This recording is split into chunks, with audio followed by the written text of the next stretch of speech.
Download aplikasi Tarbiyah Sunnah di handphone Anda. Tersedia di Google Play dan App Store.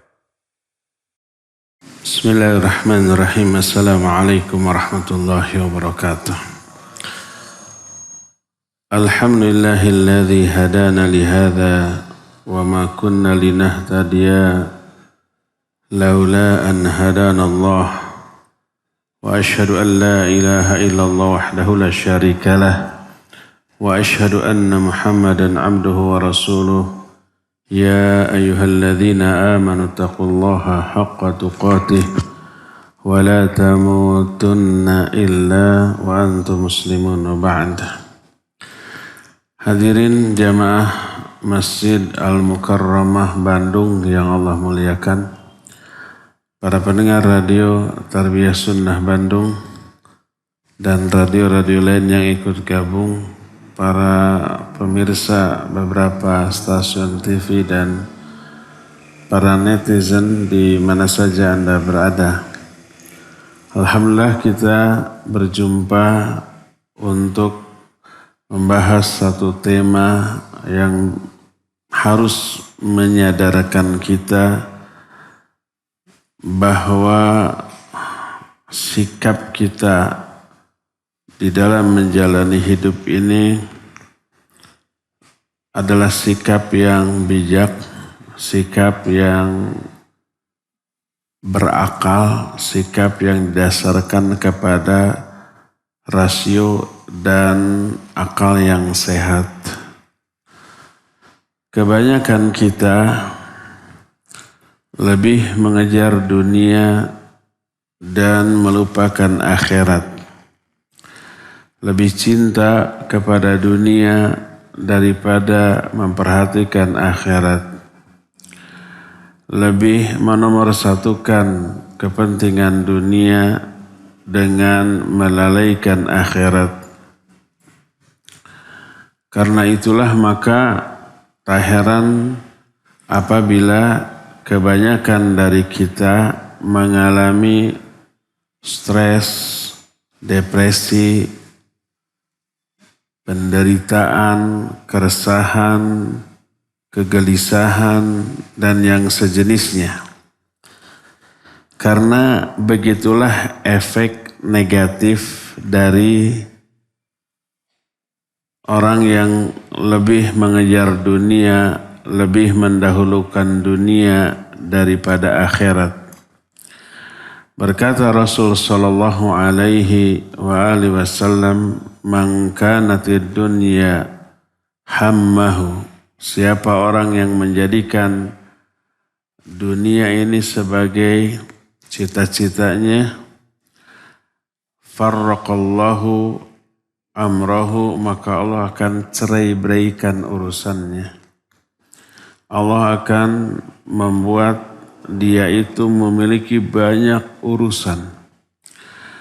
Dan apa yang terjadi selanjutnya, dia akan mengalami keresahan, kegelisahan yang tidak bisa dihilangkan kecuali dengan menghilangkan cita-cita dunianya dan berganti dengan cita-cita akhirat. Karena itulah maka berkata Imam Ibnu Qayyim rahmatullahi alaih, kata beliau, muhibbud dunya la yanfakku min thalathin.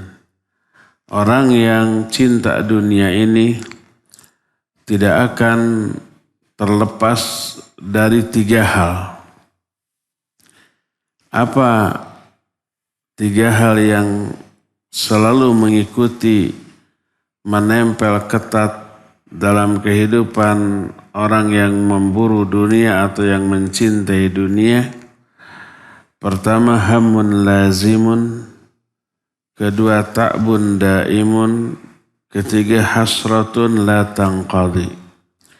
Dia akan mengalami keresahan yang tiada henti, kelelahan yang terus-menerus, serta penyesalan yang tiada putusnya.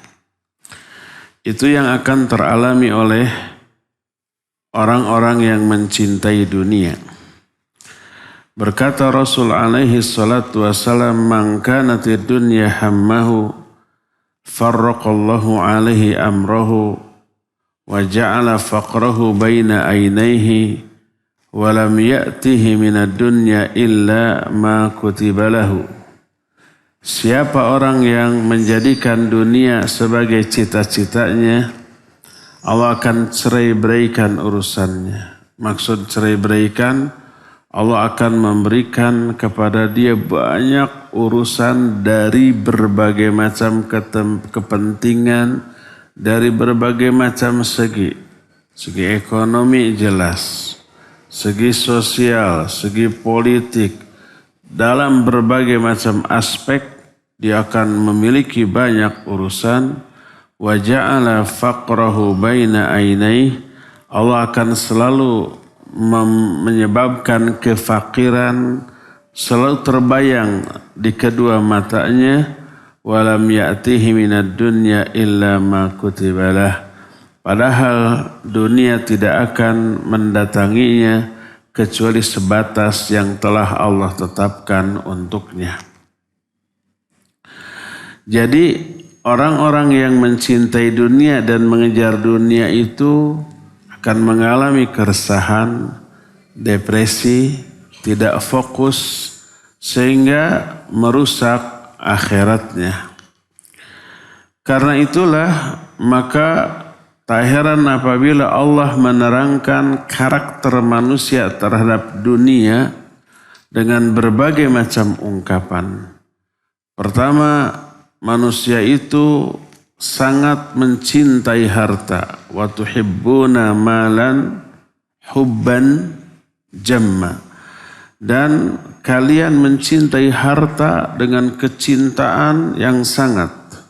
Wa innahu lihubbil khairi lasyadid. Sesungguhnya manusia itu lihubbil khairi, dalam hal mencintai al-khair.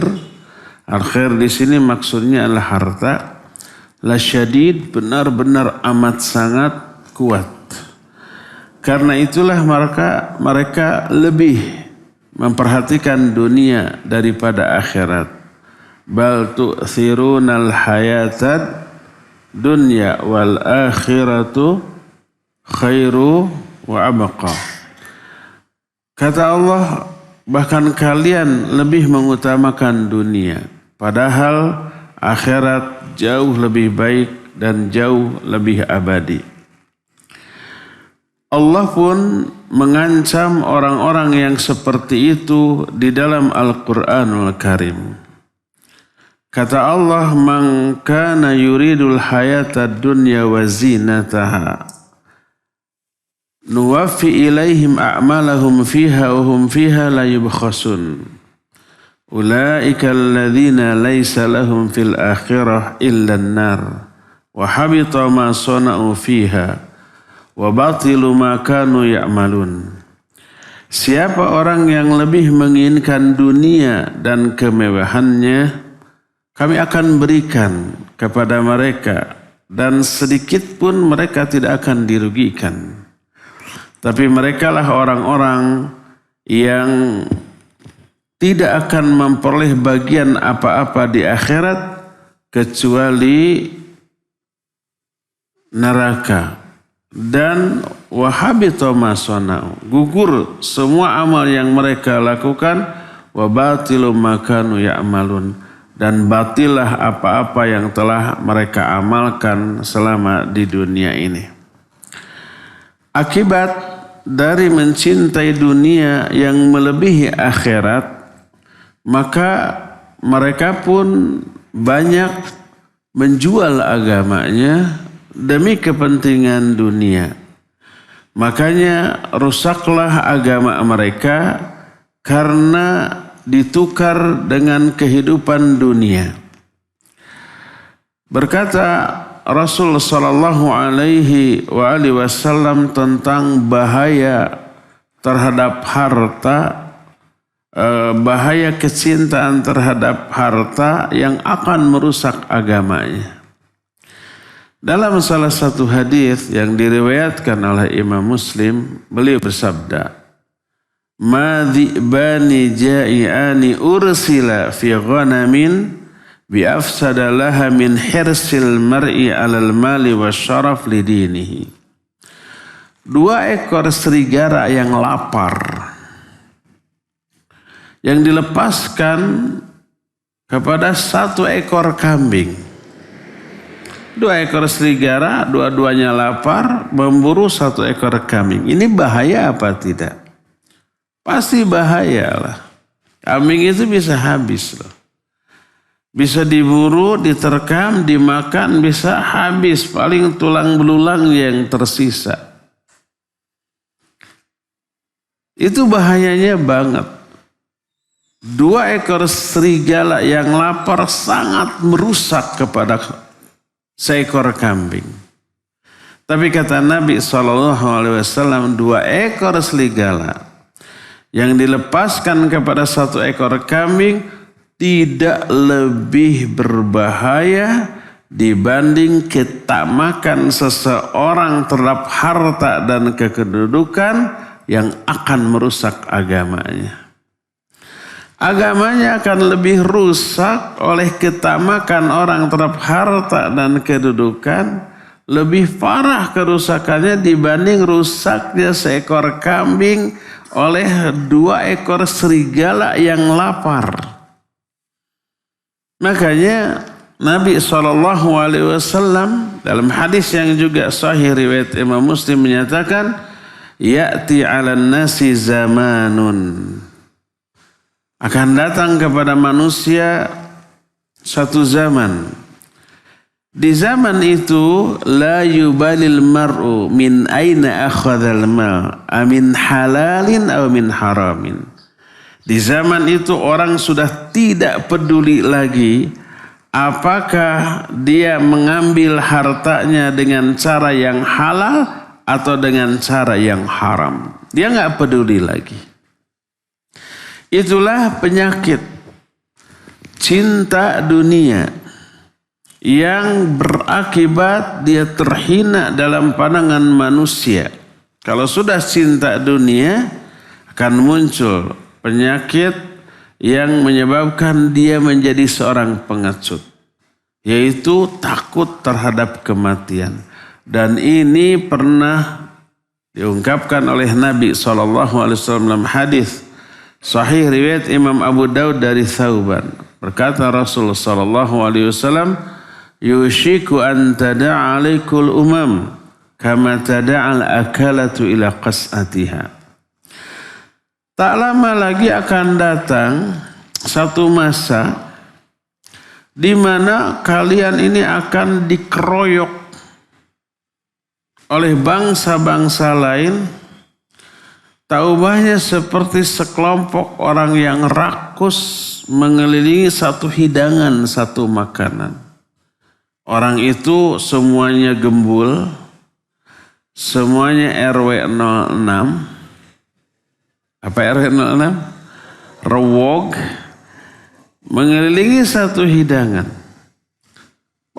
Berebut, pagede-gede huap. Ingin memperoleh bagian terbanyak untuk dirinya walaupun orang lain tak kebagian. Seperti itu nasib kalian suatu saat dikeroyok oleh bangsa-bangsa lain.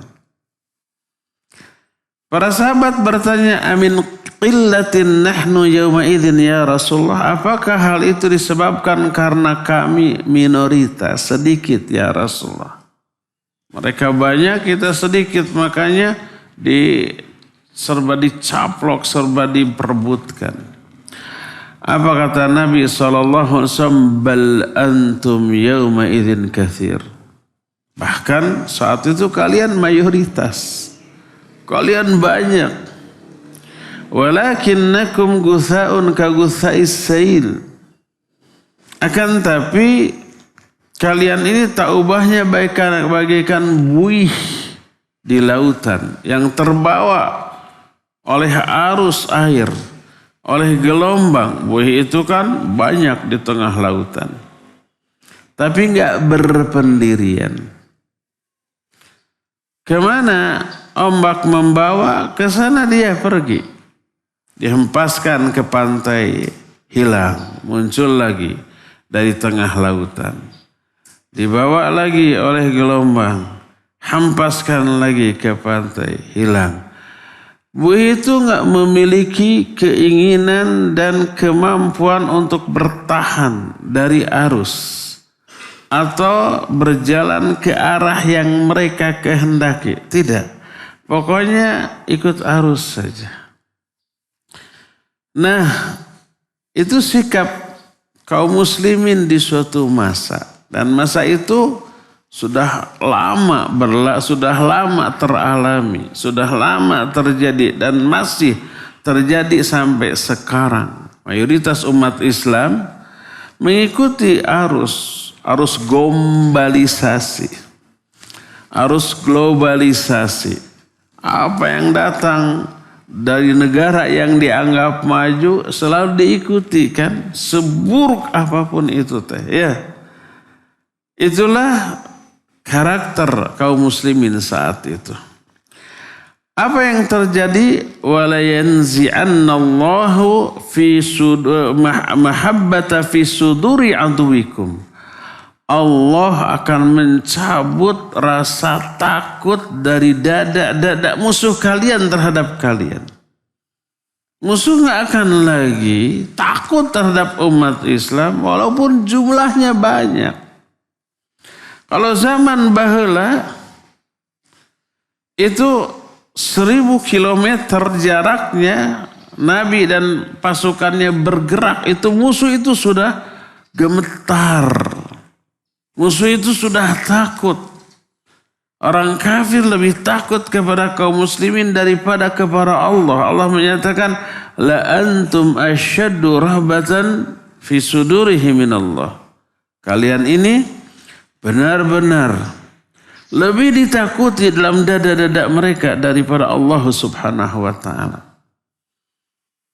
Tak heran seberapapun sedikitnya pasukan kaum muslimin, seberapapun banyaknya pasukan orang-orang kafir, kaum muslimin itu selalu menang. Karena mentalnya sudah jauh lebih kuat, siap mati, mencari mati kalau mereka. Kalau orang kafir di medan perang menghindari kematian. Dalam perang Badar 300 mengalahkan 1000. Dalam perang Uhud awalnya menang kaum muslimin. 700 orang menghadapi berapa? 3.000 orang. Dalam perang Ahzab 3.000 melawan 10.000. Dalam perang Mu'tah berapa coba? Cuma 3.000 orang melawan 200.000 orang. Semuanya dimenangkan oleh kaum muslimin. Kam min fi'atin qalilatin ghalabat fi'atan katsiratan bi'idznillah. Betapa banyak pasukan kecil bisa mengalahkan pasukan besar karena izin Allah Subhanahu wa ta'ala. In yansurukumullah fala ghaliba lakum. Kalau Allah sudah menolong kamu, tak ada satu pihak pun yang akan mampu mengalahkan kamu. Itu yang menyebabkan kaum muslimin super ditakuti zaman baheula. Karena apa? Karena imannya. Mereka lebih mengejar akhirat daripada dunia. Mereka mencari mati, bukan menghindari kematian. Mencari mati yang paling mulia di medan perang, bukan menghindari kematian. Itu yang menyebabkan mereka itu sangat ditakuti. Rasa takut dalam hati orang kafir terhadap kaum muslimin dicabut oleh Allah. Ketika kaum muslimin sudah lebih mementingkan dunia. Kata Rasulullah SAW, wala yaqdifanna Allahu fi sudurikum wala yaqdifanna Allahu ala qulubikumul wahn. Allah campakkan kepada kalian satu penyakit yang disebut dengan penyakit wahan. Kemudian para sahabat bertanya, wa mal wahnu ya Rasulullah? apakah penyakit wahan itu wahai Rasulullah? Maka dijawab hubbud dunya wa karahiyatul maut. Cinta dunia dan takut mati. Ini yang menjadi penyebab kaum muslimin dicaplok oleh negara-negara yang dari segi jumlah mereka lebih sedikit, lebih minoritas daripada kaum muslimin yang mayoritas. Ini terjadi di seluruh penjuru dunia. Hanya karena satu, lebih cinta dunia daripada akhirat. Tak heran pula dari aspek ubudiyah, kaum muslimin ini tidak bisa memperoleh ruh dari ibadah yang mereka lakukan. Ruh ibadah ini kekhusyuan dalam segala segi. Dalam segala jenis ibadah. Semua jenis ibadah membutuhkan kekhusyuan. Dan kekhusyuan itu didapat dari penghayatan terhadap hakikat dari ibadah yang sedang dilakukan. Salat butuh khusyuk, zikir butuh khusyuk, baca Al-Quran butuh khusyuk, berdoa butuh khusyuk, saum butuh kekhusyuan, umroh haji juga seperti butuh kekhusyuan. Kekhusyuan itu yang membuahkan ketenangan, ketentraman, dan kenyamanan batin kita. Dan itu yang membuat mereka betah. Karena kecintaannya kepada akhirat, maka hakikat dari ibadah yang mereka lakukan yang memang mengingatkan kepada akhirat lebih membuat mereka fokus. Ketika orang lebih mengejar dunia, tercabutlah kekhusyuan ini. Tercabutlah ketenangan jiwa ketika ibadah. Karena apa? Lebih mementingkan selain Allah dan selain Rasulnya alaihi salatu wassalam. Dalam hadis yang sahih diriwayatkan oleh Imam Muslim, dalam kitab Sahih Muslim, berkata Rasul alaihi salatu wassalam, "Thalathatun man kunna fihi wajada bihinna halawatal iman." Ada 3 perkara. Siapa orang yang memiliki 3 perkara ini dalam dirinya, maka dia akan merasakan manisnya iman. Imam An-Nawawi rahimahullahu ta'ala menyatakan, wa fihi dalilun ala annal iman lahul halawah. Dalam hadis ini terkandung dalil bahwa iman ini memiliki rasa, dan rasa iman ini manis. Dan manisnya iman tashmulu an-ni'mah fil ibadah wal khusyu' fis shalah. Manisnya iman ini mencakup merasakan kelezatan dalam ibadah dan kekhusyuan di dalam salat. Jadi iman ketika diaplikasikan dalam bentuk ibadah dan amal, terasa nikmat. Terasa menenangkan, dan itu kenikmatan rohaniyah yang luar biasa. Dan ini yang oleh Ibnu Abbas radhiyallahu anhuma yang dimaksud dalam surah Al-Fatihah tentang Siratal mustaqim adalah siratal ladzina an'amta alaihim. Siratal mustaqim itu adalah jalan hidup yang ditempuh oleh orang-orang yang telah engkau beri nikmat. Nikmat apa? An-ni'mah fi ibadatika ya Rabbi. Nikmat ketika melakukan ibadah kepada engkau ya Allah. Kata beliau, nikmatul ibadah ghayatun ni'am. Nikmat ibadah itu puncaknya kenikmatan.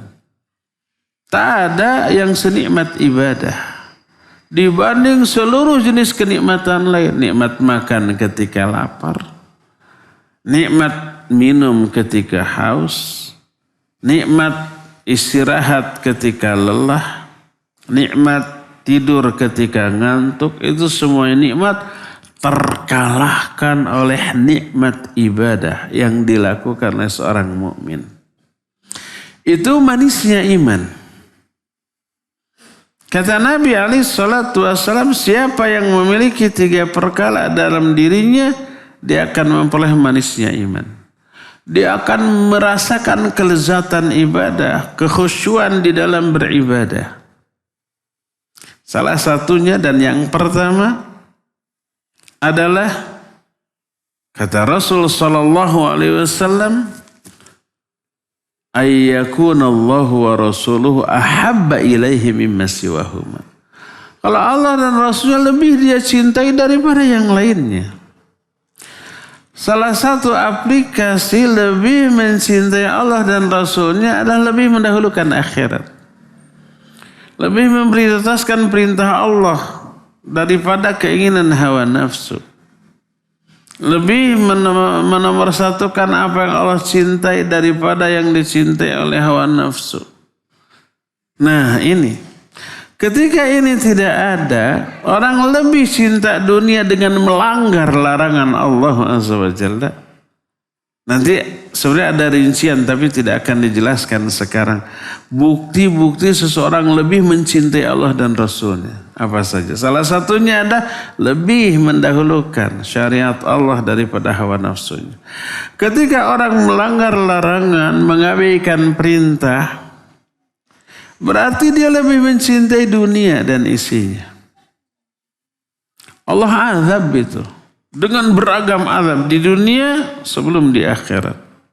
Qul in kana aba'ukum aw abna'ukum aw ikhwanukum aw ashiratukum aw amwalun iqtaraftumuha wa tijaratun bukan aw wa ya. Qul in kana aba'ukum wa abna'ukum, itu At-Taubah ayat 23. Qul in kana aba'ukum wa abna'ukum wa ikhwanukum wa ashiratukum wa amwalun iqtaraftumuha wa tijaratun takhshawna kasada wa masakinu tardawna ahabba ilaikum minallahi wa rasulihi wa jihadin fi sabilihi fatarabbasu hatta ya'ti Allahu bi amri. Katakan oleh Muhammad, jika bapak-bapak kalian, anak-anak kalian, saudara kalian, keluarga kalian, harta-harta yang kalian usahakan, perniagaan yang kalian khawatirkan kerugiannya, dan tempat-tempat tinggal yang kalian sukai, kalau semua itu lebih kalian cintai daripada Allah, Rasulnya dan jihad di jalannya, fatarabbasu, tunggu oleh kalian. Hatta ya'ti Allahu bi amri, sampai Allah mendatangkan urusannya. Kata Imam Ibnu Katsir, hatta ya'ti Allahu bi adzabi, tunggu sampai Allah mendatangkan azabnya di dunia. Salah satu azabnya itu adalah dicabutnya kekhusyuan, kenikmatan dalam beribadah. Jadi siapa orang yang lebih mencintai dunia dan isinya daripada Allah dan Rasulnya, Allah cabut kekhusyuan, maka sholatnya hambar, ibadahnya hampa, dan itu azab yang terburuk bagi seorang muslim dalam kehidupan dunia. Kita hari Ahad kedua setiap bulan kan di Al-Furqan membahas al-khusyu' fi shalah ya. Kemarin kita membahas manzilatul khusyu' fi shalah, kedudukan khusyuk di dalam salat. Kata Imam Ibnu Qayyim, manzilatul khusyu' fi shalah kamanzilatir ruh fil jasad. Kedudukan khusyuk di dalam salat seperti kedudukan ruh bagi jasad kita. Fas-salatu bidunil khusyu' kal mayyit au kal jasadi bidunir ruh. Salat tanpa khusyuk seperti mayit, seperti jasad tanpa ruh. Lalu salat seperti itu kita persembahkan kepada Allah. Imam Ibnu Qayyim mengumpamakan tak ubahnya seperti kita menghadiahkan hamba sahaya kepada seorang raja, tapi hamba saya ini sudah mati, sudah jadi bangkai. Apa yang bisa dimanfaatkan dari hamba saya yang mati? Hamba saya kan dibutuhkan untuk melaksanakan pekerjaan tuannya, meringankan kerja dari tuannya, suruh aja hamba sahayanya, budak-budaknya tuh. Maka budak berharga, tak ubahnya seperti harta, bisa dijual, bisa juga dihadiahkan. Nah, itu hadiah yang luar biasa, lebih berharga daripada hadiah uang, makanan atau barang. Karena kalau makanan, barang, uang itu habis atau rusak. Tapi kalau hamba sahaya bisa untuk bantu-bantu pekerjaan. Bagaimana kalau seseorang menghadiahkan hamba sahaya yang sudah mati jadi bangkai kepada orang lain? Orang lain itu terhina, apa yang bisa saya lakukan dengan bangkai ini? Nambah kerjaan aja, harus dikubur. Bayangkan apabila orang yang kita hadiahi bangkai tersebut seorang raja, penguasa. Penguasa itu akan lebih merasa terhina. Seperti itu gambaran orang yang sholat tanpa ruh. Orang yang sholat tanpa khusyuk. Mempersembahkan suatu bentuk ibadah sholat hanya zahirnya, tanpa ruh, tanpa kekhusyuan. Nah, ini merupakan sesuatu yang membuat Allah murka. Pantas apabila Allah berfirman fawailul lil musallin alladzina hum an salatihim sahun. Celaka orang yang salat, yaitu orang yang sahun, yang lalai, yang tidak khusyuk di dalam salatnya, bukannya diberi pahala maka diazab. Bayangkan kalau kita warga biasa menghadiahkan bangkai seorang budak kepada penguasa. Penguasa itu akan marah. Kita akan dihukum, akan disanksi. Karena apa? Karena itu sebuah penghinaan. Bukan sebuah kehormatan yang mereka dapat dari kita. Seperti itulah. Dan semuanya itu bermuara pada satu hal. Yaitu karena cinta dunia, maka ibadahnya tak berharga. Ibadahnya hambar, ibadahnya hampa, ibadahnya tak berkualitas. Jadi kelihatan betapa bahayanya cinta terhadap dunia karena merusak agama. Bagaimana caranya agar kita tidak terlalu mencintai dunia? Ada beberapa kiat. Yang pertama, fahami, yakini hakikat dari dunia. Dunia ini dalam banyak ungkapan hina dengan pengungkapan yang berbeda-beda. Kadang-kadang Rasul sallallahu alaihi wasallam menjelaskan bahwa dunia ini lebih hina daripada bangkai binatang dalam pandangan manusia. Sebagaimana diterangkan dalam hadis yang diterima dari Jabir radhiyallahu an. Anna Rasul alaihi salatu wasallam marra bisuq dakhilan min ba'dil 'aliyah wan nasu kanafathu famarra bijad'i usuk mayyit fatanawalahu fa akhadha bi udhunihi. Suatu saat Rasul SAW masuk pasar, orang-orang mengerumuninya. Maka beliau menemukan bangkai seekor anak kambing yang usuk. Usuk itu yang daun telinganya sudah putus. Lalu digiwing-giwing oleh Nabi SAW. Diambil, digiwing-giwing. Lalu berkata, ayyukum yuhibbu anna hadha lahu bidirham. Siapa di antara kamu yang mau membeli ini dengan harga 1 dirham? Para sahabat berkata, ma nuhibbu annahu lana bisyai'in wa ma nasna'u bihi.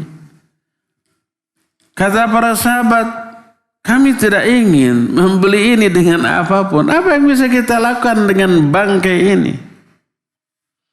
Kata Nabi SAW, atuhibbuna anna lahu lakum? Kalau gitu gratis deh.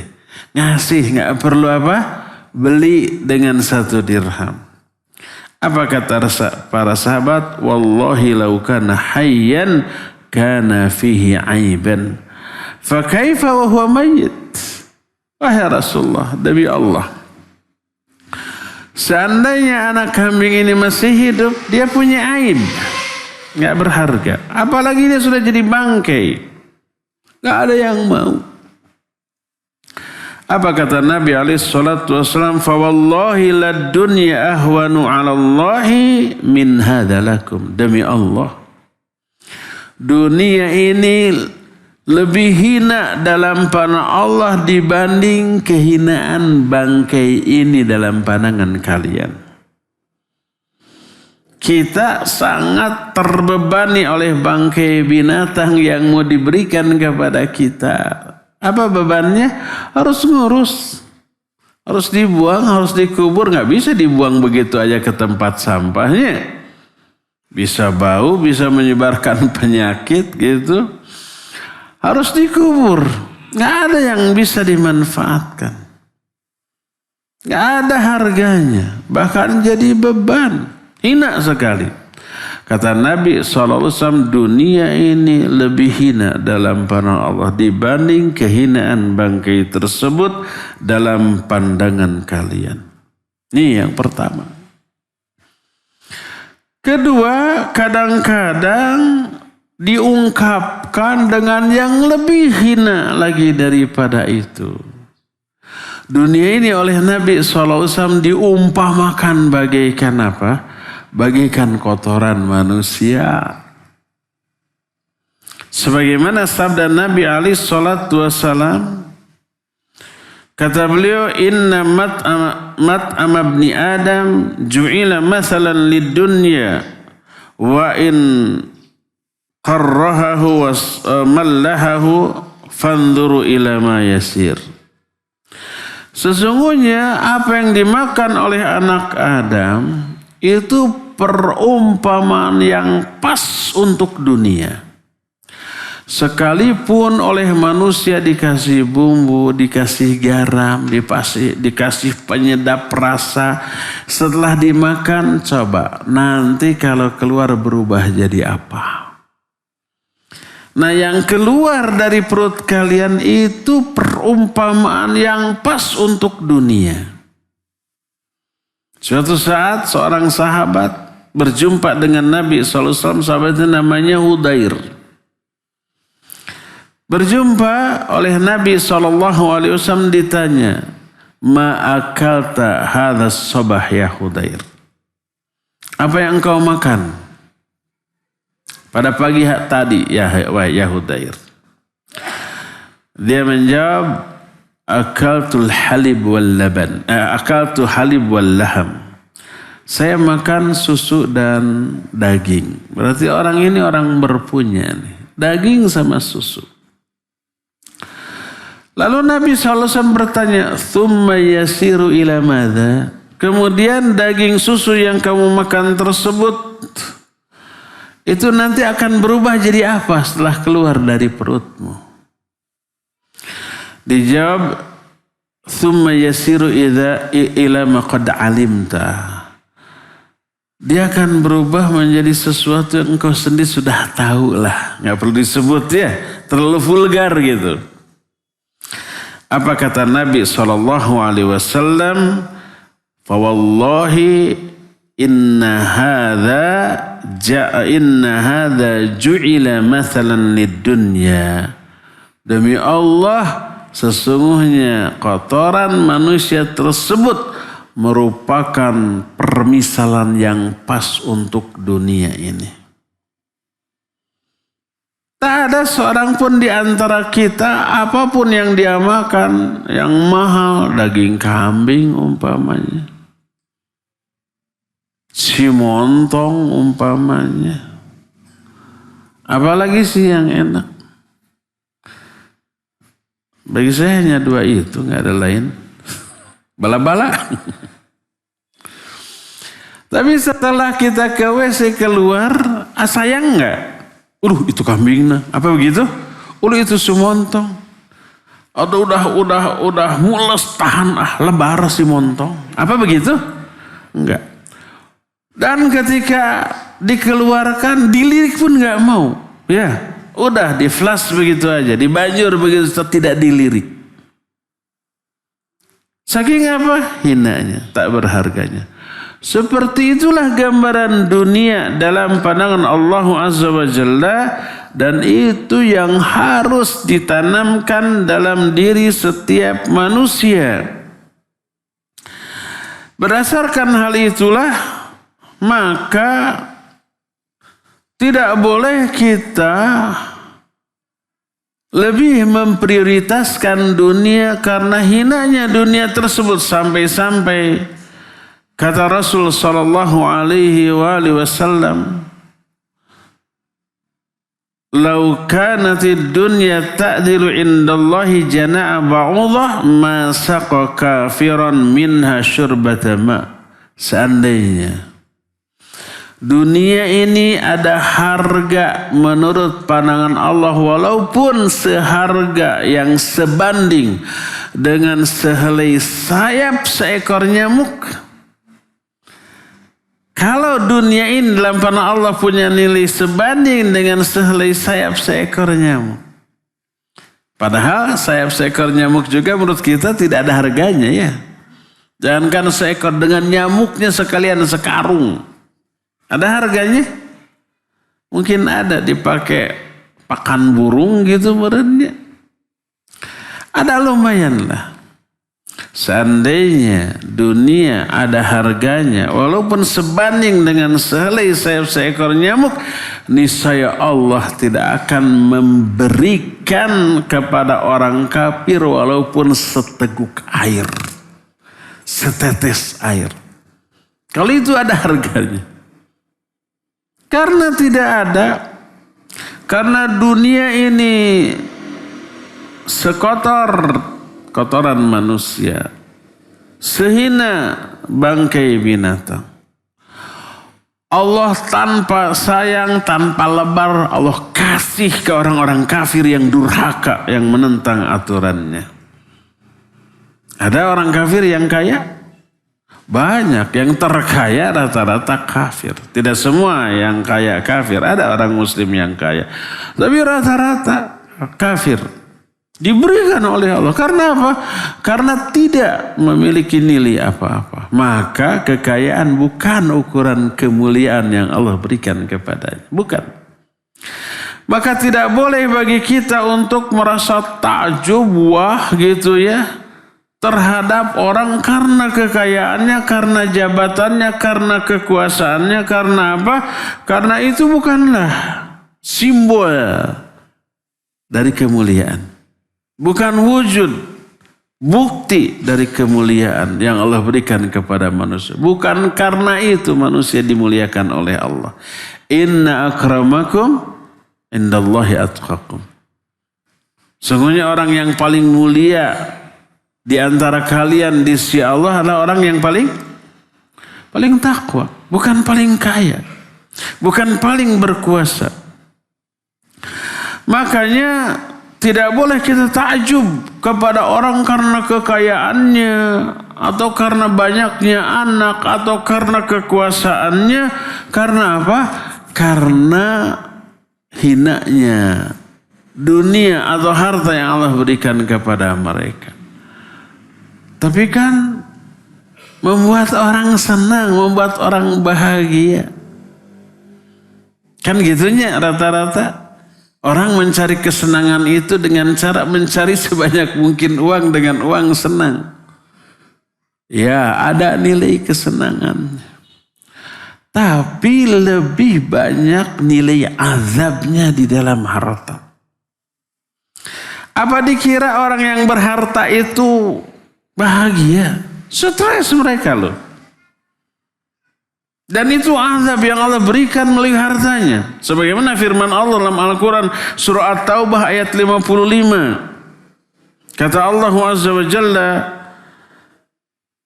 Allah berfirman, "Fala tu'jibka amwaluhum wala auladuhum, innama yuridullahu liyu'adzibahum biha fil hayatid dunya wa tazhaqu anfusuhum wa hum kafirun." Kata Allah Azza wa Jalla, janganlah kalian terpesona oleh harta-harta mereka dan anak-anak mereka. Allah memberikan harta dan anak kepada mereka itu sekedar untuk mengazab mereka dengan hal itu. Banyak orang yang tersiksa dengan hartanya. Banyak orang yang tersiksa dengan anaknya.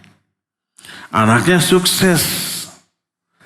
Dari aspek duniawi, dia lulus sarjana S1, S2, S3. Kaya raya. Punya jabatan, punya pangkat. Tapi adabnya ke orang tua, na'udzubillah. Sombong, takabur, gak peduli, menyakiti orang tua, merendahkan, menghinakan orang tua. Orang tua merasa sakit hati dan tersiksa dengan anaknya. Ada yang begitu? Ada. Apalagi ada yang anaknya tidak memiliki prestasi apa-apa di dunia kecuali ngerepotin. Jahat, narkoba, kriminal, berurusan dengan polisi. Orang tuanya ikut terbawa-bawa. Kan ada tuh peribahasa dalam bahasa asing bagus. Hana caraka data sawala. Anak na celaka, bapana kabawa-bawa. Kan itunya. Ada anaknya celaka, bapaknya ke bawah-bawah? Ya pastilah gitu. Dan itu menjadi azab, menjadi siksaan bagi mereka. Jadi Allah berikan harta, berikan kekuasaan sebagai azab bagi mereka di dunia. Mereka tersiksa dengan kekuasaan. Mereka tersiksa dengan hartanya. Makanya jangan heran kalau orang kaya terkena penyakit insomnia. Susah tidur loh. Ngantuk ya, capek enggak. Tapi nggak bisa tidur. Karena apa? Stres memikirkan perusahaan di sana, perusahaan di sini, yang usaha di sana, usaha di sini. Takut bangkrut, takut rugi, takut keuntungannya tidak sesuai dengan ekspektasinya. Dia targetkan untung tahun ini umpah 10 triliun. Alah cuma 1 triliun. Cuma. Dia merasa rugi. Rugi itu bukan berarti nggak ada untung loh. Tapi yang dimaksud rugi itu keuntungannya tidak sesuai dengan harapan. Tidak sesuai dengan target. Lalu dikatakan rugi. Pernah nggak di antara hadirin di sini yang sering memiliki uang umpamanya ratusan juta. Suatu saat uangnya berkurang karena suatu tersisa tinggal 50 juta lagi. Biasanya 500 juta, 700 juta, tinggal 50 juta lagi. Dan merasa miskin tuh. Bangkrut, kere, nggak punya uang, tersisa 50 juta lagi. Tapi orang yang biasanya punya 100, 200 ribu, ada yang ngasih 5 juta, bisa ngeborong mual nih. Kan gitunya, merasa kaya dengan 5 juta. Yang itu merasa miskin dengan 50 juta. Bayangkan orang yang biasa punya triliunan, lalu bangkrut, hartanya tersisa tinggal 500 miliar lagi. Dia merasa miskin sudah. 500 miliar miskin. Karena tadinya triliunan dia. Jadi kaya miskin itu menurut sudut pandang masing-masing orang itu berbeda. Perasaan saja itu. Ya. Berdasarkan hal itulah maka orang diberi kekayaan tersiksa dengan kekayaannya. Diberi kekuasaan tersiksa dengan kekuasaannya. Diberi ketenaran, popularitas, bekenitas. Kebekenan, viralitas. Tersiksa dengan keviralannya. Apa orang terkenal tidak tersiksa? Tersiksa, nggak bebas kemana-mana. Diburu orang atau ya. Nggak bisa orang terkenal jalan-jalan di mall sendirian. Nggak bisa. Coba ada artis jalan-jalan ke mall sendiri. Orang berebut foto. Enak jadi kita. Nggak dikenal. Di mana-mana bebas. Nggak ada yang peduli. Nggak ada yang sudahlah mau ngapain juga. Ya, mau nongkrong di pinggir jalan, makan cendol, nggak ada orang yang peduli. Coba pejabat Ridwan Kamil, nagog, cingogo di sisi jalan, makan bakso, dah viral atau ceklek di foto. Baru selevel gubernur, mantan. Walaupun sudah mantan masih beken.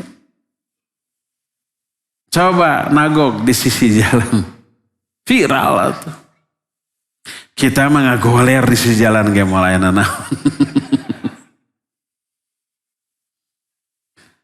Popularitas, harta kekayaan, pangkat jabatan, kekuasaan itu azab. Membuat orang tersiksa dengan apa yang dimiliki. Allah menyatakan innama yuridullahu liyu'adzibahum biha fil hayatid dunya.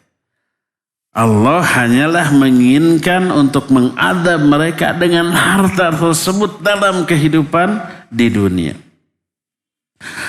Oleh karena itulah maka di dalam surah Thaha ayat 131 Allah berfirman, kata Allah Subhanahu wa taala, wala tamudanna 'ainaika ila ma mata'na bihi azwajan minhum zahratal hayatid dunya linaftinahum fihi wa rizqu rabbika khairun wa abqa. Janganlah kamu belalakkan matamu, pandanganmu kepada kenikmatan yang kami berikan kepada beberapa golongan manusia di antara mereka sebagai perhiasan kehidupan dunia.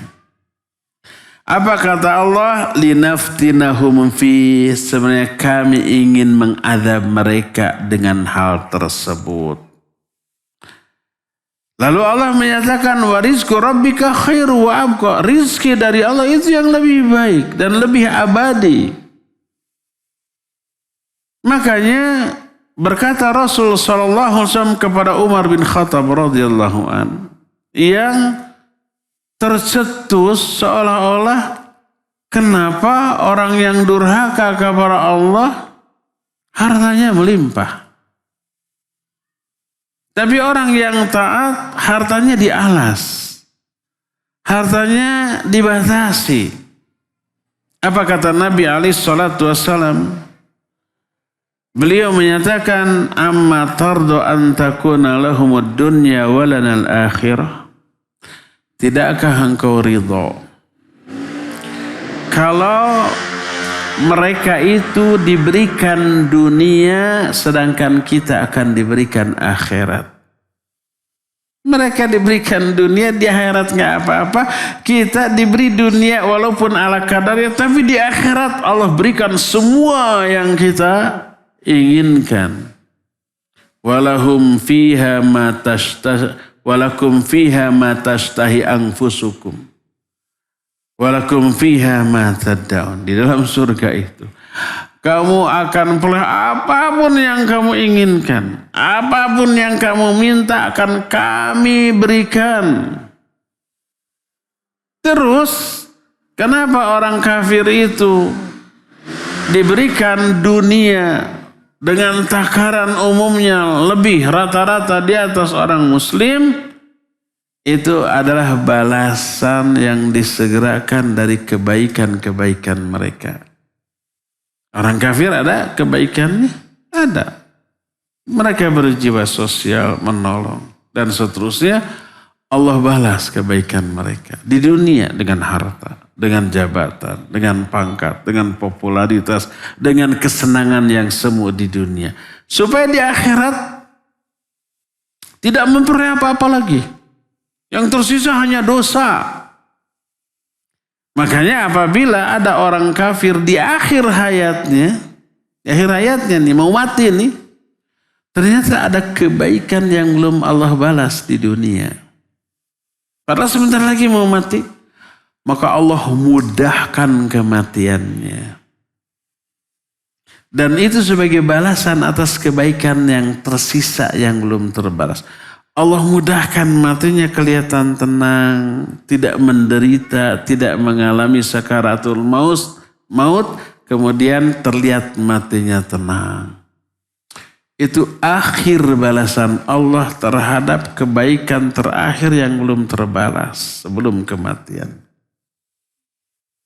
Mereka menganggap, matinya tenang.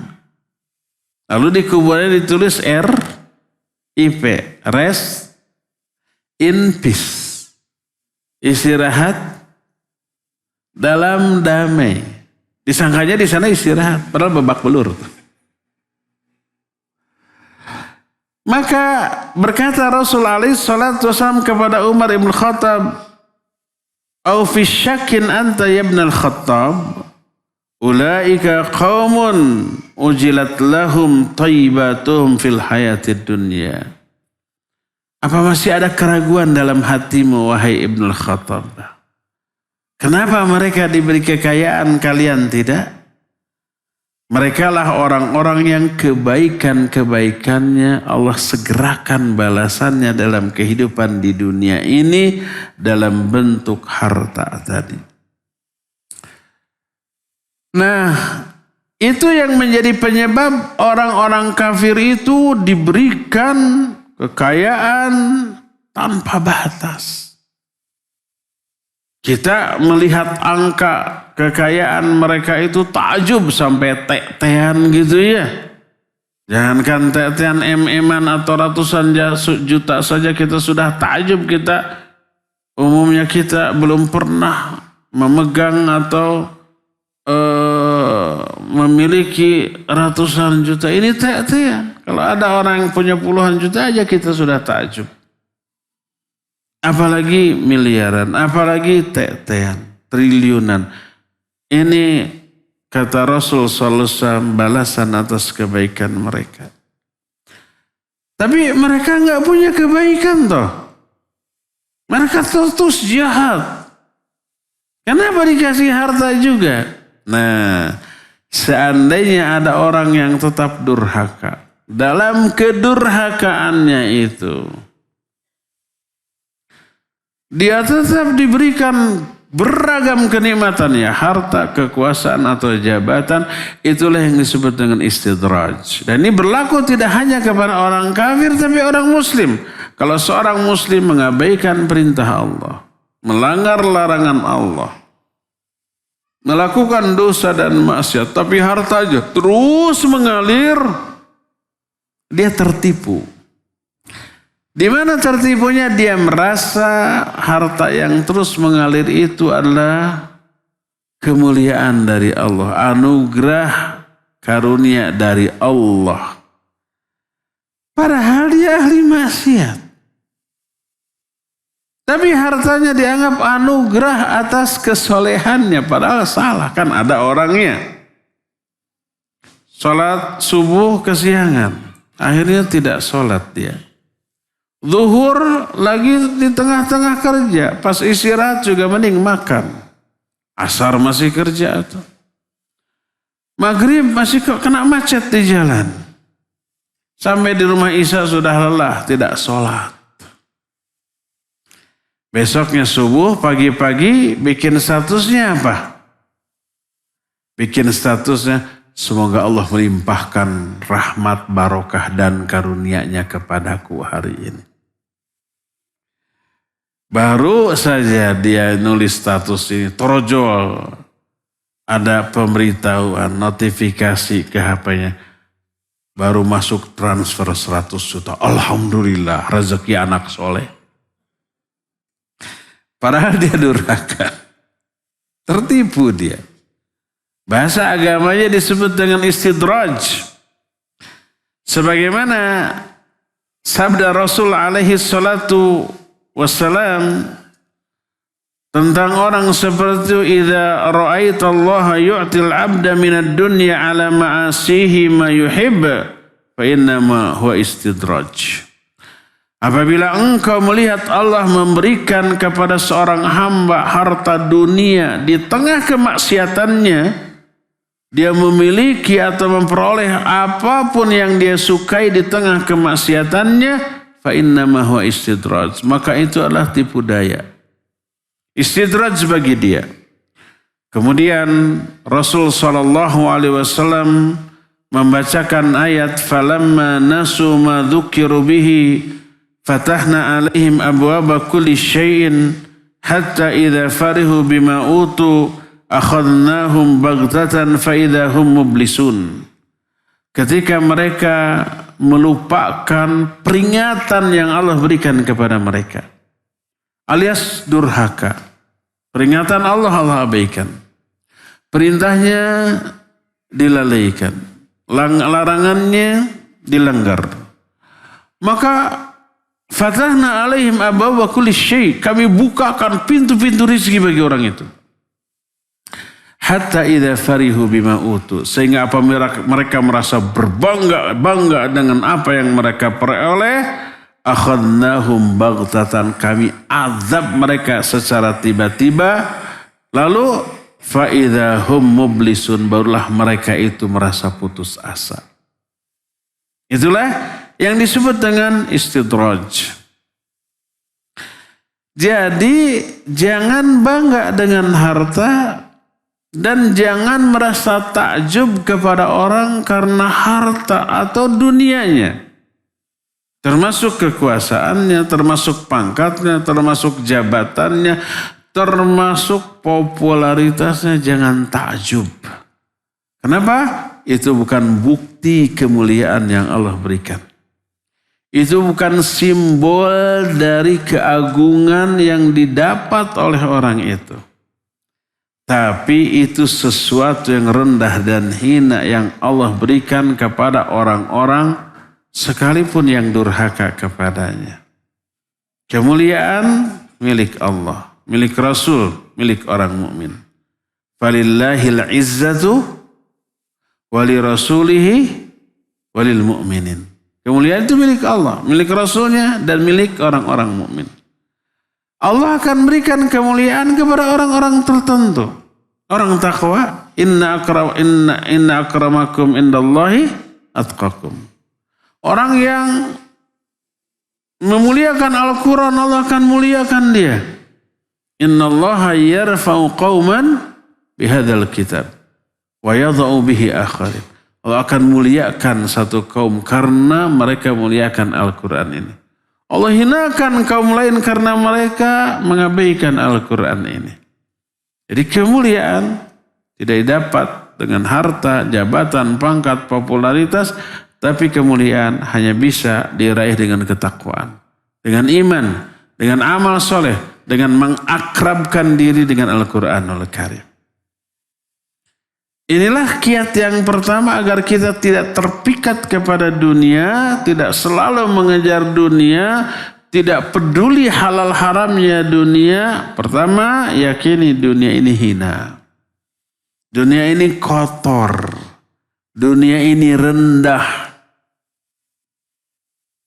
Serendah, sehina bangkai binatang. Sekotor apa tadi? Kotoran manusia. Ini yang pertama. Yang kedua, yakini juga bahwa dunia ini terlaknat dan semua yang ada di atasnya pun terlaknat. Siapa yang melaknat? Allah Azza wa Jalla. Sebagaimana sebuah hadis dari Abu Hurairah radhiyallahu an, dia berkata, sami'tu Rasul sallallahu alaihi wasallam yaqul, aku mendengar Rasul sallallahu alaihi wasallam bersabda, ala inna dunya mal'unatun wa mal'unun ma fiha illa dzikrullah wa ma wallahu wa alimun aw muta'allim. ketahuilah bahwa dunia ini terlaknat. Terlaknat pula seluruh yang ada di dalamnya. Kecuali 4 yang tidak terlaknat, yang tidak akan memperlaknat, yang terhindar dari laknat hanya 4. Pertama, zikrullah. Wa ma wallah, yang kedua segala sesuatu yang menopang, mendukung, mensupport kepada aktivitas zikrullah. Yang ketiga, wa alimun, orang yang berilmu. Yang keempat, au muta'allimun, orang yang belajar ilmu. Sebenarnya keempat ini satu hakikat dengan 4 ungkapan. Semuanya bertumpu pada ilmu. Karena zikrullah yang terafdol, yang paling utama adalah ilmu. Ini perkataan Imam Sufyan Ats-Tsauri. Afdalu dzikri al-ilm. Ta'allumuhu au ta'limuhu. Seutama-utama zikir adalah ilmu, baik mempelajarinya ataupun mengajarkannya. Kenapa? Karena zikir itu kan ingat kepada Allah, kepada kekuasaannya, kepada akhirat. Dan tak ada yang bisa lebih mengingatkan seorang kepada Allah dibanding ilmu. Yang bisa mengingatkan kita kepada Allah, kepada kekuasaan, kepada akhirat itu ilmu. Maka seutama-utama zikir adalah ilmu, seutama-utama majlis zikir adalah majlis ilmu. Maka keempat poin tadi, zikir, semua hal yang menopangnya, orang berilmu dan orang yang mempelajari ilmu, 4 hal ini yang terhindar dari laknat. Sibukan kita dengan ilmu, baik mempelajarinya ataupun mengajarkannya, baik sebagai subjek pengajarnya, subjek yang belajarnya, ataupun orang-orang yang menopang aktivitas belajar mengajar tersebut. Seperti kajian seperti ini. Kan tidak hanya 2 pihak yang mengajar dan yang belajar aja, kan tidak. Tapi yang memfasilitasinya dapat peran di sini. Terhindar dari laknat, memperoleh bagian sesuai dengan kadar keterlibatannya dalam aktivitas ini. Ada yang nge-BC-nya agar dibaca, ya enggak? Ada yang bikin posternya, ya. Ada yang menyiapkan tempatnya, ada yang merekamnya, ahli IT-nya, ada yang me-shootnya dengan kamera, ada yang menyiapkan sound systemnya. Dan apabila tidak ada sound system itu tidak akan nyaman, saya harus gogorowokan. Berak atau 5 menit OG-nya. Dan ada yang nggak uploadnya ke internet, ke YouTube, ke media sosial baik Facebook, Instagram, ataupun streaming, ataupun media yang lain. Itu pihak yang sama-sama terlibat dalam aktivitas ilmu. Terhindar dia dari laknat. Selain itu terkena laknat. Orang yang mengejar dunia, mengejar kekuasaan, mengejar kursi, mengejar pangkat jabatan, mengejar popularitas. Apalagi dengan cara-cara yang melanggar syariat. Tidak akan terlepas dari sabda Nabi SAW. Ala inna dunya mal'unah wa mal'unun ma fiha. Ingat, dunia ini terlaknat. Terlaknat seluruh yang ada di dalamnya. Inilah yang kedua, agar kita tidak terbius, terhipnotis oleh pesona dunia. Yakini, pertama, dunia ini hina. Sehina bangkai binatang, sekotor kotoran manusia. Kedua, dunia ini terlaknat, harta terlaknat. Jabatan, pangkat, popularitas, terlaknat semuanya itu. Kecuali 4 tadi. Ini yang kedua. Ketiga, kiat ketiga agar kita tidak terhipnotis dengan pesona dunia adalah yakini kehidupan dunia itu super singkat, sebentar.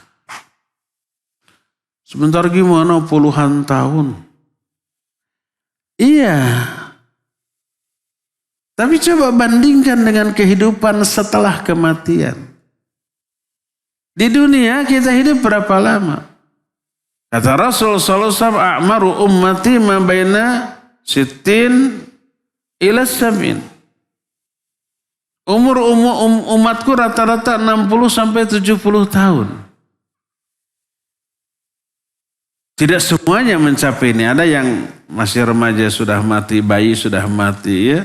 Sedikit yang lebih dari 70 tahun. Di sini ada yang sudah 70 tahun lewat, Pak berapa? 63. Hati-hati. Pak berapa Pak? 65 ya, lebih itu. Ada yang 70 di sini. Sudah lewat 70. Sedikit yang lewat dari itu. Anggaplah keikhwan ini ya. Rata-rata 80 tahun. Anggap sajalah. Setelah itu apa? Mati. Setelah mati, apakah terhenti perjalanan hidup kita? Enggak. Berlanjut ke alam kubur. Alam barzakh. Makna barzakh itu penyekat, pemisah. Kenapa disebut alam barzakh? Sebab alam kubur itu memisahkan antara alam dunia dan alam akhirat. Wa min waraihim barzakhun ila yaumi yub'atsun. Di belakang mereka ada barzakh. Alam barzakh, alam kubur. Sampai mereka dibangkitkan nanti setelah kiamat. Berapa lama kita di alam kubur? Sampai kiamat. Berapa lama? Duka. Bisa 1000 tahun, 2000 tahun, 10.000 tahun, 100.000, 1.000.000 tahun. Wallahu alam. Yang jelas lebih lama daripada kehidupan di dunia. Anggap saja 1000 tahun lah di mana? Di alam barzakh. Dibanding 80 tahun kita di dunia. Sebentar apa lama kehidupan kita di dunia dibanding 1000 tahun di alam barzakh? Sebentar. Apalagi kalau di alam barzakhnya ribuan tahun lagi. Kita hidup di sana. Bayangkan kalau hidup di alam barzakh dalam keadaan menderita terkena azab wal'iyadzubillah karena dosa-dosa kita di dunia. Penderitaan kita di alam barzakh begitu lama dibanding kehidupan di dunia. Sampai kiamat terjadi, hancurlah alam jagat raya. Selesaikah kehidupan? Tidak. Berlanjut. Kita dikumpulkan lagi di alam mahsyar. Kita dihisab. Kita ditimbang amal-amalan. Kita dibagi buku-buku catatan amal. Ada qisas. Ada menyeberang sirat. Sampai berakhir ke surga ke neraka. Setelah surga neraka itu terminal akhir dari kehidupan kita. Kita abadi selama-lamanya di sana. Tanpa ada batasan waktu. Abadi disebut khalidina fihi abada. Ya sudah khalidina itu kekal. Tambah abada selama-lamanya. Takkid ada akhirnya. Itulah kehidupan kita yang sebenarnya. Wa inna daral akhirata lahiyal hayawan. Sesungguhnya negeri akhirat itulah kehidupan yang sebenarnya. Itu gak ada akhirnya tuh. Coba bayangkan dengan kehidupan kita di dunia yang cuma 80 tahun. Super sebentar dibanding kehidupan di alam kubur, apalagi di akhirat. Karena itu terlalu bodoh apabila kita fokus agar senang di 80 tahun kehidupan di dunia, walaupun harus menderita di alam kubur apalagi di akhirat. Bodoh banget kita ini. Mengorbankan kehidupan yang abadi demi kehidupan yang sementara. Mengorbankan kehidupan yang hakiki demi kehidupan yang semu. Menghidupkan kebahagiaan yang tak terkira demi untuk memperoleh setetes air kesenangan. Terlalu bodoh apabila kita memilih ini dengan mengorbankan yang itu. Kita hanya baru bisa menjelaskan hinanya dunia, rendahnya dunia. Agungnya akhirat belum tuh. Karena itulah disebut dunia. Dunia berasal dari kata dana yadunu. Artinya yang paling rendah. Yang paling hina. Yang paling tak berharga. Oleh karena itu, sesuatu yang rendah disebut duna. Umpamanya umri duna arba'in fauqa thalathin. Umur saya duna arba'in, di bawah 40 tahun. Fauqa thalathin, tapi di atas 30. Ini contohnya, bukan yang sebenarnya. Umur saya sebenarnya tidak begitu. Di bawah 40 tahun, di bawah itu duna. Itu satu akar kata dengan dunia. Artinya rendah, di bawah, hina. Kenapa disebut dunia? Karena rendah dan hina. Serendah apa? Serendah, sehina bangkai binatang ataupun kotoran manusia yang tadi dijelaskan. Maka tak layak itu diburu dalam kehidupan kita dengan mengabaikan akhirat. Itulah minimal 3 kiat agar kita tidak terhipnotis oleh pesona dunia. Yakini dunia ini hina dan rendah. Kotor. Yang kedua, dunia ini terlaknat. Yang ketiganya, dunia itu hanya sebentar dibanding kehidupan akhirat. Kita hanya mampu menyebut 3 poin alasan ini saja. Poin yang lainnya banyak, lebih dari 10. Ada belasan, ada 14 poin yang menyebabkan kita tidak boleh terbius dengan dunia, tapi hanya 3 yang sekarang kita tidak sempat menjelaskan agungnya akhirat karena terbatasnya waktu ya. Jatah kita di sini cuma sampai 10:30. Sekarang sudah lebih 14 menit. Ada waktu 1 menit lagi untuk tanya jawab. Apabila ada pertanyaan dipersilakan. Wassallallahu ala nabiyina Muhammadin wa ala alihi wasallam.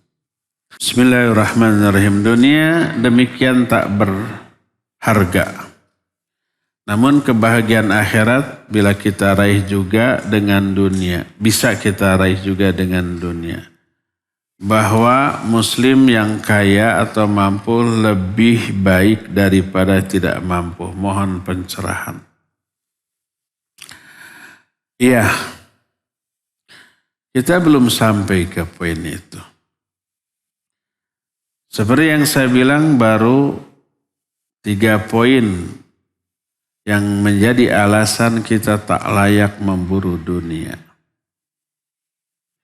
Tapi ada kalanya ada orang yang Allah takdirkan diberi dunia sebagai ujian bagi dirinya. Innama amwalukum wa auladukum fitnah. Sungguhnya harta dan anak-anak kalian hanya sebagai fitnah ujian. Nanti salah satu kiat agar kita tidak terpesona dengan dunia adalah yakini dunia ini fitnah, ujian.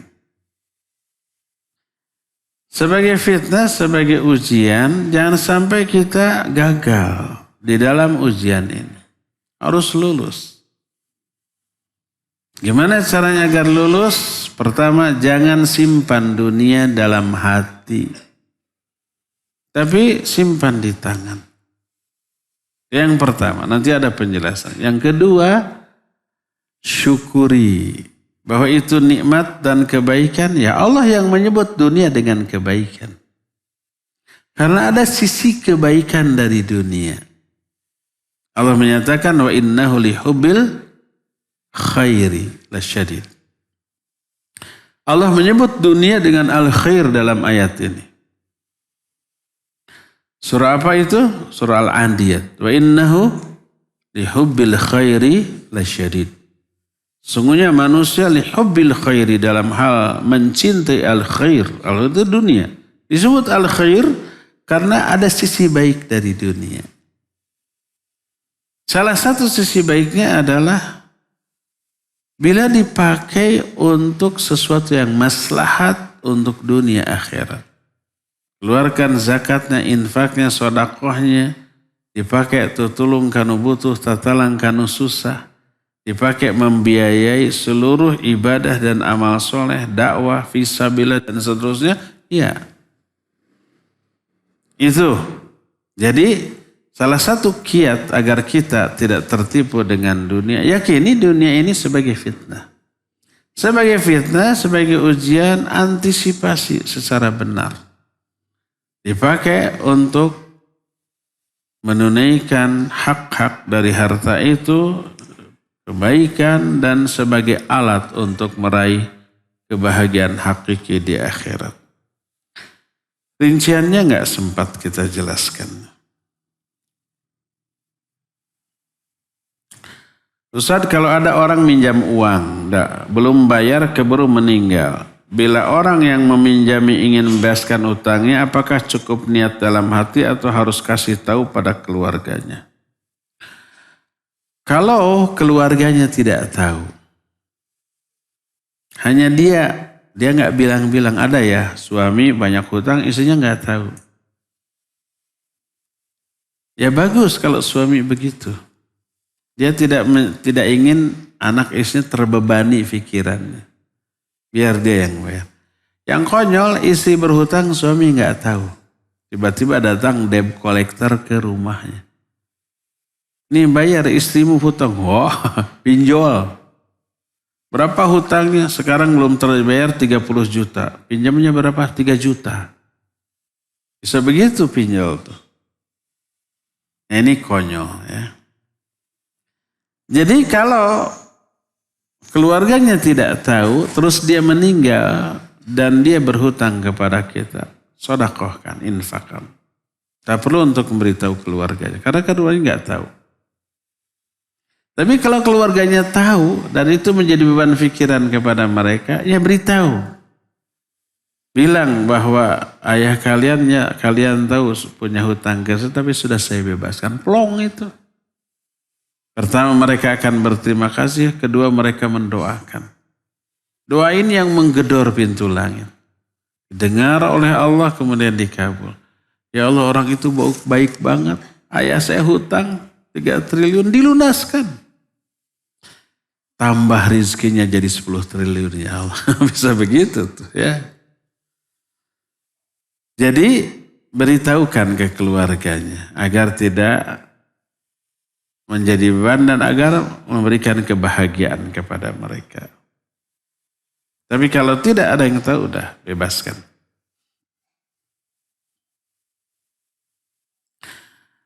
Karena dunia ini terhina, apakah kita seorang muslim tidak usah berusaha untuk mencari harta, untuk nafkah dan bersedekah? Ini belum dibahas. Mencari harta diperintahkan enggak oleh Allah? Iya diperintahkan. Fa'idha qudiyatis shalah fantashiru fil ardi wabtaghu min fadlillah. Kalau kamu selesai sholat, silakan kamu keluar. Bertebaran di muka bumi dan cari karunia Allah. Cari. Mencari rezeki itu diperintahkan. Bagi siapa? Bagi orang yang terkena kewajiban. Itu para suami. Ar-rijalu qawwamuna 'ala nisa bima fadallahu ba'dahum 'ala ba'd wa bima anfaqu min amwalihim. Laki-laki itu pemimpin bagi wanita karena Allah telah memberikan kelebihan kepada laki-laki dibanding wanita, wa bima anfaqu min amwalihim, dan karena kewajiban beri nafkah kepada keluarga. Jadi suami yang mencari harta itu ibadah karena melaksanakan perintah Allah. Maka disebut oleh Ibnu Abbas, oleh Ibnu Mas'ud, talabul halal jihadun. Mencari harta yang halal itu jihad. Ketika ini diabaikan, dosa dia. Seorang suami, saya emang gak butuh dunia, ingin akhirat. Terus sholat, ibadah, gak mencari nafkah untuk anak istrinya. Anak istri kelaparan, sabar, doa aja ya. Akhirat kita emang gak mau dunia. Dosa dia. Nabi SAW bersabda dalam hadis sahih riwayat Imam Muslim, kafa bil mar'i ithman idza dhayya'a mayya'un. Cukuplah seorang itu dianggap berdosa kalau menyia-nyiakan orang yang berada di bawah tanggung jawabnya, tidak menafkahinya. Karena itu kewajiban mereka, ya. Ya harus. Terlebih kita diperintahkan untuk haji, untuk umrah, untuk zakat, untuk berdakwah, untuk jihad. Jihad itu dengan harta dan jiwa, ya.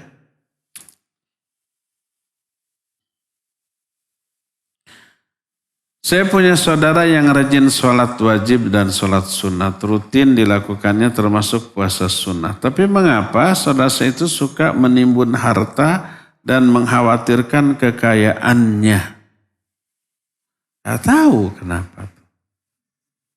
Tanya ke dia, kenapa begitu? Pertanyaan, ini pertanyaan. Mengapa bisa begitu ya Ustaz? Nggak tahu. Tanya. Padahal dia itu khusyuk dan rajin beribadah, baik wajib atau sunat. Dari mana tahu khusyuk? Ekspresinya, belum tentu ekspresinya khusyuk berarti khusyuk. Ya, mungkin dia belum tahu hakikat dari dunia seperti yang kita jelaskan. Kalau maksud menimbun harta itu ya, artinya dia menyimpan, menabung untuk keperluan urgen, untuk haji, untuk umrah, nggak masalah. Boleh. Selama sumbernya halal. Dia saya ingin bangun masjid sendiri, nggak ingin dibantu oleh orang lain, saya kumpulkan. Setelah 1 miliar, nih saya bangun masjid. Nggak apa-apa, bagus saja ya.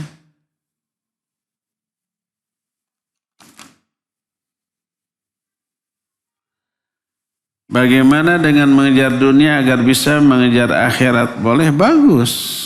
Tapi ada tapinya. Kalau betul motivasinya untuk mengejar akhirat, ketika mencari dunia ini nggak akan mengabaikan kewajiban.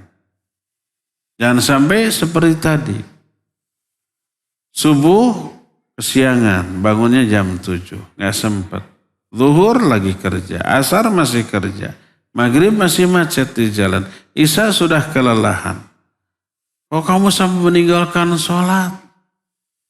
Mengejar harta untuk apa? Untuk akhirat. Untuk akhirat dengan harta, tapi sholatnya diabaikannya, pasti kelirulah, salah ya.